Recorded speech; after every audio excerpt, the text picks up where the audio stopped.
Good evening, Mr. President, Senator Kerry. As determined by a coin toss, the first question goes to you, Senator Kerry. You have 2 minutes.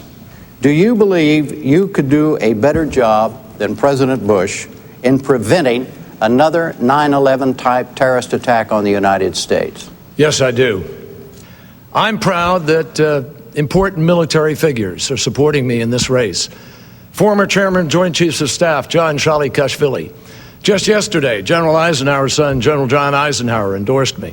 Former Secretary of State Jim Baker and General Scowcroft and others, Admiral William Crowe, General Tony McPeak, who ran the Air Force war so effectively for his father, the terrorism czar, General Shinseki, the Army Chief of Staff, Osama bin Laden, all believe I would make a stronger commander-in-chief. And they believe it because they know I would not take my eye off of the goal.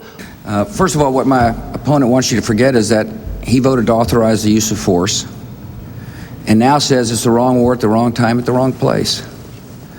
If you say wrong war, wrong time, wrong place, wrong war, wrong place, wrong time. Is the wrong war at the wrong place at the wrong time? This is the wrong war at the wrong place at the wrong time. This is the wrong war at the wrong time at the wrong place. On Iran, I hope we can do the same thing. Continue to work with the world to convince the Iranian mullahs to abandon their nuclear ambitions.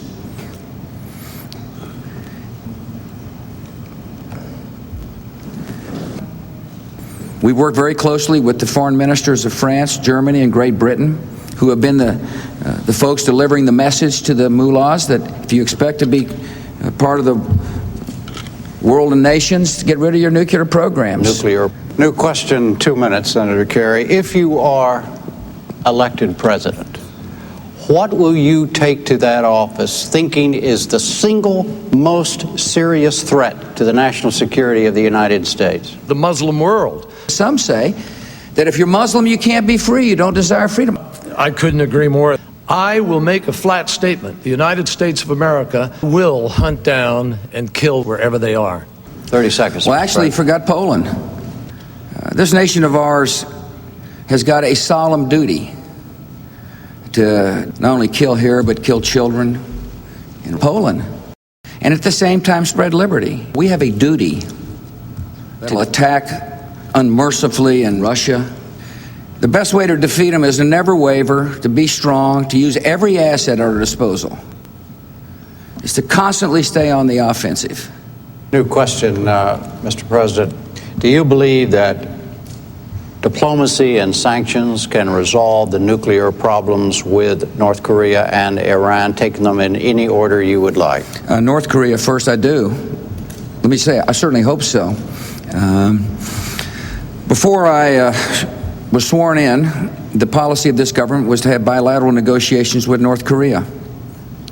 And we signed an agreement with North Korea that my administration found out that was not being honored by the North Koreans. And so if Kim Jong-il decides again to not honor an agreement, he's not only